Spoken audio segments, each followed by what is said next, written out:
बिस्मिल्लाहिर्रहमानिर्रहीम अस्सलाम वालेकुम टू एवरीवन। आई होप कि आप सब बिल्कुल खैरियत से हैं। एक्सरसाइज 1.3 के पहले दो सवाल हम प्रीवियस वीडियो में सॉल्व कर चुके हैं।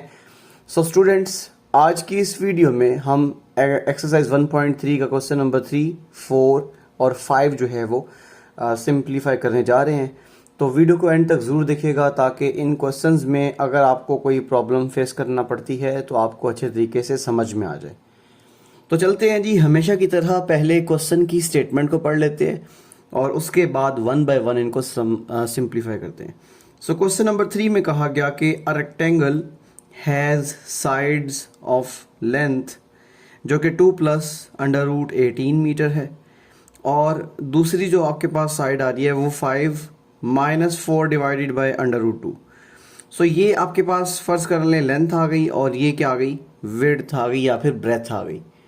सो रेक्टेंगल के अंदर ये जो दो आपके सामने नंबर्स की फॉर्म में सर्च गिवन है, ये क्या है, these are the lengths of two sides of a rectangle. So express the area of rectangle. आपने जो एरिया ऑफ रेक्टेंगल है ना उसको in term of A plus B under root 2 की फॉर्म में लेके आना है, और यहाँ पे क्लियरली बताया हुआ है कि ए और बी क्या है, दीज आर इंटीजर्स। दोबारा सुन लें, 2 प्लस अंडर रूट 18 और 5 minus 4 divided by under root 2, ये क्या है, ये रेक्टेंगल की साइड्स हैं, और हमें रेक्टेंगल का जो एरिया है उसको in term of A plus B under root 2 की फॉर्म में लेके आना है। तो चलते हैं जी, इस क्वेश्चन को सिंप्लीफाई करते हैं। आपसे यही रिक्वेस्ट है कि वीडियो को एंड तक ज़रूर देखिएगा। स्टूडेंट्स, क्वेश्चन नंबर 3 में स्टेटमेंट आपके सामने है कि एक रेक्टेंगल है जिसमें लेंथ आपके सामने क्या है, 2 प्लस अंडर रूट 18, और इसकी जो ब्रेथ है वो 5 minus 4 divided by under root 2 है। तो मैंने आपकी आसानी के लिए एक रेक्टेंगल बना ली है, और इस रेक्टेंगल में आपको पता है कि जो अपोजिट साइड्स होती हैं वो इक्वल होती हैं। और यहाँ पे आप देखें, ये आपके सामने है जी लेंथ 2 प्लस अंडर रूट 18, और ये है जी इसकी ब्रेथ जो कि 5 minus 4 divided by under root 2 है। तो चलते हैं जी स्टूडेंट्स, इसकी सिंप्लीफिकेशन में सबसे पहले हम क्या काम करेंगे, length of rectangle, length of rectangle जो है हमारे पास वो 2 प्लस अंडर रूट 18 है। स्टूडेंट्स, आपने क्या काम करना है, ये जो अंडर रूट के अंदर आपको 18 नज़र आ रहा है, मैं लेंथ को स्मॉल एल से रिप्रेजेंट कर रहा हूँ। तो ये 2 प्लस अंडर रूट 18 को हम लिखेंगे 9 मल्टीप्लाई बाई 2, 9 2 ज़ा 18 होता है।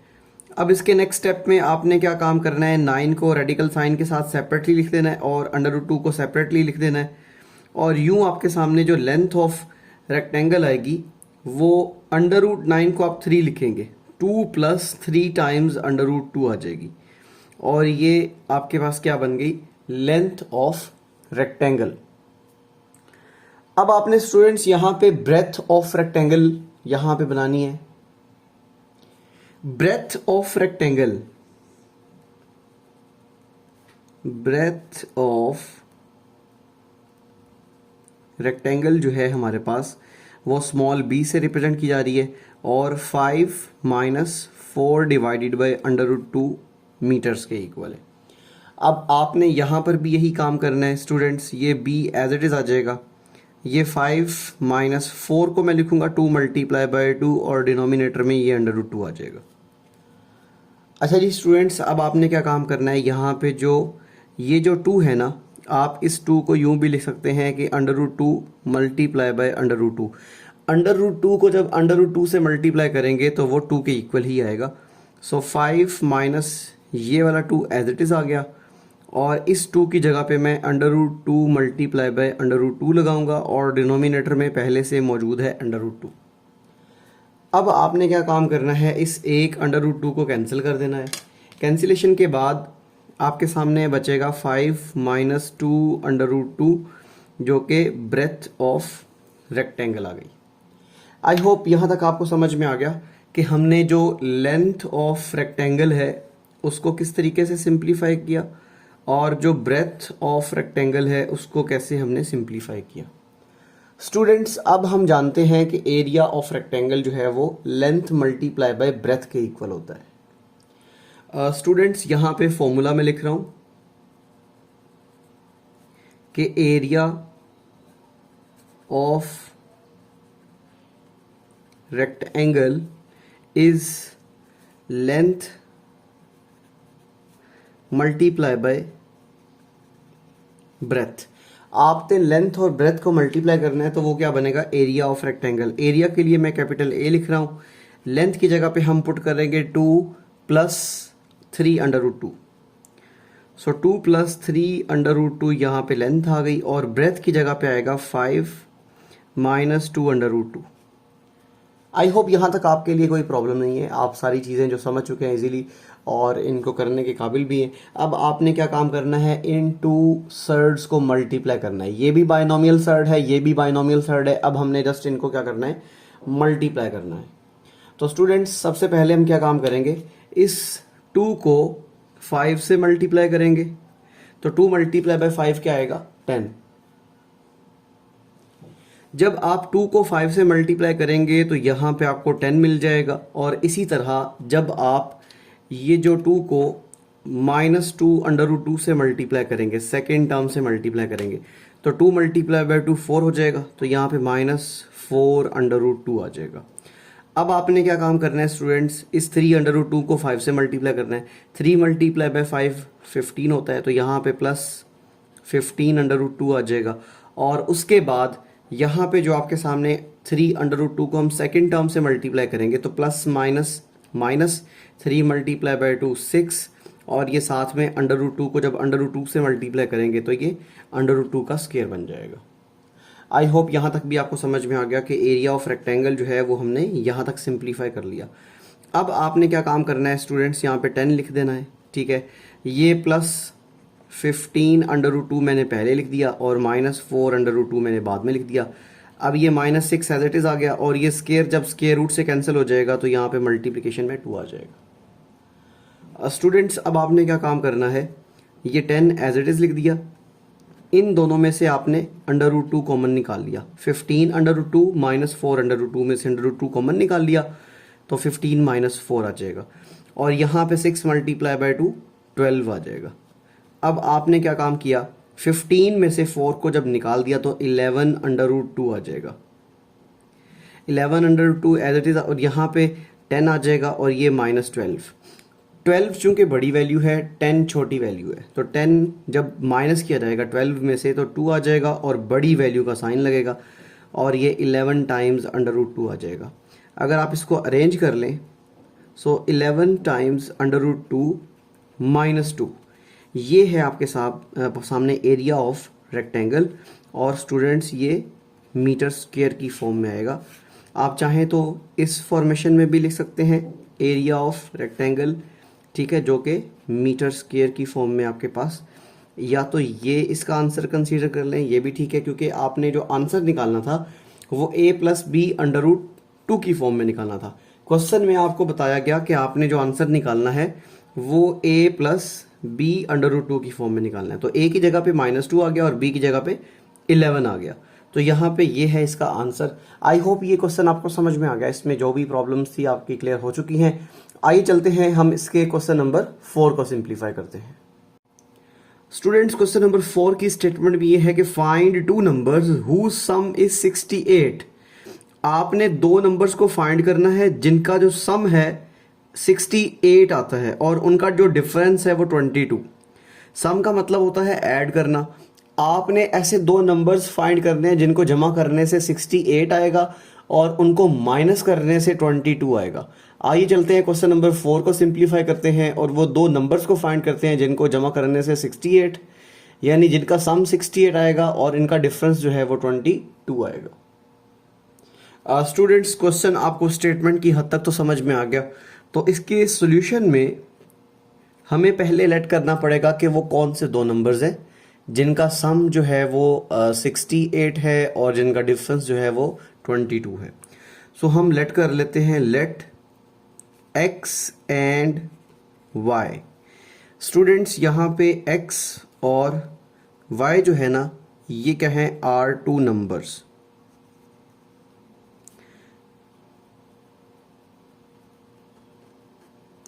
ये 2 नंबर्स हैं जिनको ऐड करने से क्या आएगा 68 और इनको सबट्रैक्ट करने से क्या आएगा 22। हमें यहाँ पे बताना पड़ेगा वेयर x जो है वो ग्रेटर देन क्या है y, x बड़ा है y से। According to the given statement, हम दी हुई स्टेटमेंट के मुताबिक पहले इसका जो सम है वो 68 के बराबर लिखेंगे। According to given statement the sum of two numbers is 68। So students, मैंने क्या काम किया, इन दोनों को जमा कर दिया, x plus Y is equal to 68, और इसे मैं स्टेटमेंट नंबर 1 का नाम दे देता हूं। अब जो सेकंड कंडीशन है वो ये है कि दोनों का जो डिफरेंस है, मतलब x माइनस वाई, ऊपर मैं बता चुका हूं x बड़ा नंबर है y से, सो x माइनस वाई जो है वो 22 है, और ये मैंने स्टेटमेंट नंबर 2 कह दिया। एक को हमने इक्वेशन नंबर 1 कह दिया और दूसरे को हमने इक्वेशन नंबर 2 कह दिया। सो स्टूडेंट्स, बाय एडिंग, अब हम इन दोनों को ऐड करेंगे by adding equation number 1 and 2। जब आप इन दोनों को ऐड करेंगे तो x plus Y is equal to 68 है और x minus Y is equal to 22 है। तो स्टूडेंट्स, x प्लस x हो जाएगा 2x, और यहाँ से प्लस y और माइनस y क्या हो जाएगा, कैंसिल। और राइट साइड पे देखिएगा 68 में जब आप 22 ऐड करेंगे तो 90 आएगा। आई होप यहाँ तक आपको समझ में आ गया। Now dividing by 2 on both sides, आपने x की वैल्यू फाइंड करनी है तो दोनों तरफ 2 से डिवाइड कर देंगे। सो 2x डिवाइडेड बाय 2, और इक्वेलिटी के बाद 90 डिवाइडेड बाय 2। 2 से कैंसिल करेंगे, आफ्टर कैंसिलेशन यहाँ से x आ जाएगा। अब ये दोनों नंबर 2 पे डिविजिबल है, 2 1s are 2 and 2 multiply bye 45 90। तो स्टूडेंट्स, यहाँ से जो x की वैल्यू आ गई है वो 45 है। सो अब हमने यहाँ पे y की वैल्यू फाइंड करनी है। सो इस x की वैल्यू को हम इक्वेशन नंबर 1 या फिर इक्वेशन नंबर 2 में से किसी एक इक्वेशन में पुट कर देंगे और हमें y की वैल्यू मिल जाएगी। Students, bye putting value of x in equation number 1, जो आपने ऊपर इक्वेशन नंबर 1 बनाई थी यहाँ पे x plus Y is equal to 68, तो हमने क्या काम करना है, इस x plus Y is equal to 68 में x की वैल्यू को रिप्लेस करना है। तो x की जगह पे यहाँ पे मैं लिख देता हूँ x plus Y is equal to 68, x की जगह पे 45 पुट कर दिया, plus y as it is आ गया, और ये 68। अब आपने क्या काम करना है स्टूडेंट्स, इस 45 को राइट साइड पे शिफ्ट कर देना है। तो y is equal to 68 minus 45। तो आप जब 68 में से 45 को सबट्रैक्ट करेंगे तो 8 में से 5 निकालने से 3 आ जाएगा और 6 में से 4 निकालने से 2 आ जाएगा। तो स्टूडेंट्स, y की जो वैल्यू है वो 23 आ जाएगी। अब आपने इसका रिजल्ट लिखना है और रिजल्ट में लिखेंगे hence 23 and 45 are required numbers।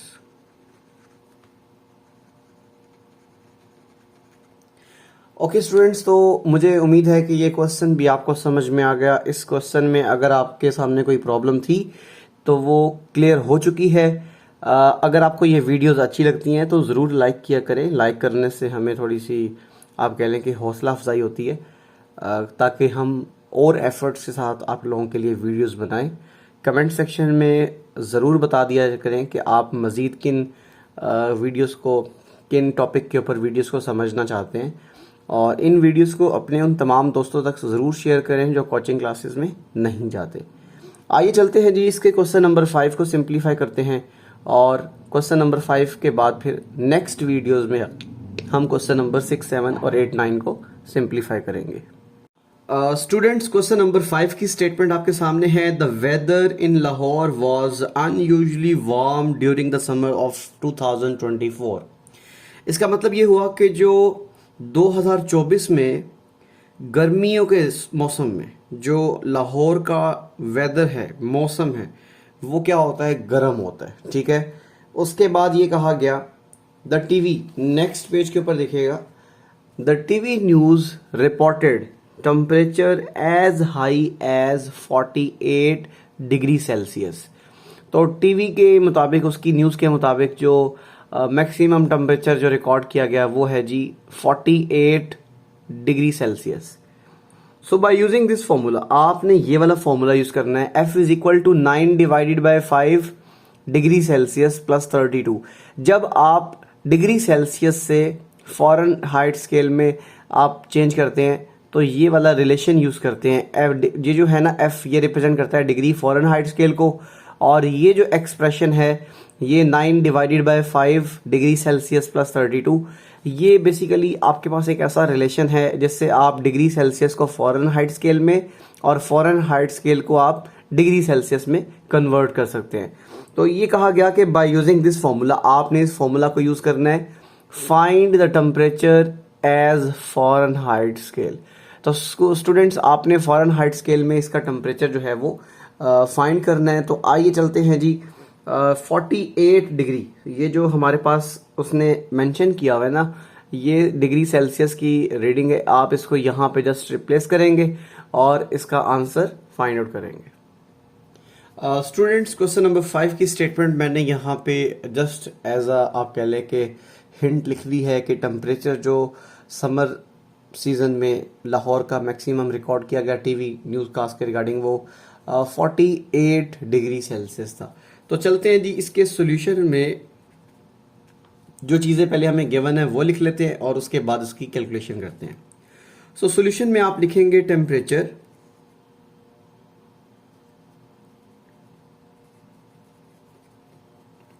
Temperature in degree Celsius.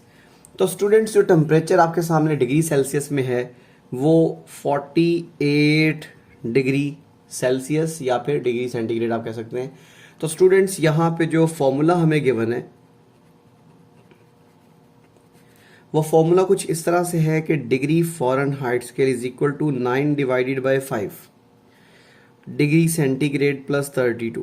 ये फॉर्मूला हमें गिवन था। अब हमने इस डिग्री सेल्सियस की जो वैल्यू 48 है वो जस्ट यहाँ पे रिप्लेस कर देनी है। तो by putting value in this formula we have degree Fahrenheit scale is equal to 9 divided by 5 और जस्ट आपने डिग्री सेल्सियस की जगह पे 48 लिखना है और प्लस 32 एज इट इज़ आ जाएगा। आई होप यहाँ तक चीज़ें आपको समझ में आ रही हैं। अब आपने क्या काम करना है, 9 को 48 से मल्टीप्लाई कर देना है। तो स्टूडेंट्स जैसे ही मैं 48 को 9 से मल्टीप्लाई करूँगा, 9 8 ज़र 72, 2 यहाँ पे लगेगा, 7 कैरी आ जाएगा, 9 4 ज़र 36 और 36 में जैसे ही आप 7 ऐड करेंगे तो ये 43 आ जाएगा। तो 432, 9 और 48 को मल्टीप्लाई करके 432 आ गया और डिनोमिनेटर में 5 एज इट इज़ आ गया और स्टूडेंट्स यहाँ पे प्लस 32 भी एज इट इज़ आ गया। अब आपने क्या काम करना है, बाय लॉन्ग डिवीजन मेथड 432 को अंदर रखना है और 5 से डिवाइड करना है। सो 5 मल्टीप्लाई बाय 8 40 होता है और यहाँ पे जब आप 43 में से 40 सब्ट्रैक्ट करेंगे तो 3 आ जाएगा, ऊपर से नंबर 2 आ गया। अब आपने 5 मल्टीप्लाई बाय 6 कर दिया 30, तो यहाँ से 2 बच जाएगा, डेसिमल पॉइंट लगा के यहाँ पे 0 आ जाएगा। तो 5 मल्टीप्लाई बाय 4 क्या होता है जी, 20 होता है और रिमाइंडर 0 हो जाएगा। अब आपने जब इस फ्रैक्शन को सिंप्लीफाई किया तो स्टूडेंट्स आपका आंसर जो आएगा वो 86.4 आएगा, ठीक है। और नेक्स्ट आपने इसमें क्या किया, 32 ऐड कर देना। तो जब आप 86.4 में 32 को ऐड करेंगे तो स्टूडेंट्स यहाँ देखिएगा 86.4 और यहाँ पे 32.0, 32 मतलब इस तरीके से भी लिखा जा सकता है। जब आप इसको ऐड करेंगे तो ये 4 as it is, decimal point as it is, 6 + 2 8 आ जाएगा और 8 + 3 11, तो 118.4 आएगा। तो स्टूडेंट्स जो डिग्री फ़ारेनहाइट स्केल है इसमें आपके पास 118.4 डिग्री जो है ना, ये इसका टेम्परेचर फाइंड कर लिया आप लोगों ने। जो हमें टेम्परेचर गिवन था वो डिग्री सेल्सियस में था। अब आपने इस रिलेशन को, फॉर्मूला को यूज़ करते हुए डिग्री फ़ारेनहाइट स्केल में जो है वो टेम्परेचर को फाइंड कर लिया है। ये था क्वेश्चन नंबर 5 एक्सरसाइज 1.3 का और मुझे उम्मीद है कि क्वेश्चन आपको समझ में आ गया है। इसमें कोई ऐसा मुश्किल काम नहीं था। ये शॉर्ट क्वेश्चंस के लिहाज से बहुत इंपॉर्टेंट है, आप इसकी ज़रूर प्रैक्टिस करें। कोई भी काम मुश्किल नहीं है, मेहनत से ही सब काम आते हैं। तो दुआओं में याद रखिएगा। इन वीडियोस को अपने उन तमाम दोस्तों तक शेयर कीजिएगा जो कि आप ज़रूरत महसूस करते हैं कि उन तक ये वीडियोस पहुंचनी चाहिए। और वीडियोस को लाइक करें, चैनल को ज़रूर सब्सक्राइब कर लें ताकि न्यू जो वीडियोस हैं उनकी नोटिफिकेशन आप तक इजीली पहुंच सके। मुझे अपनी दुआओं में याद रखिएगा। आपका मेज़बान मोहम्मद बिलाल अरशद। अल्लाह हाफिज़।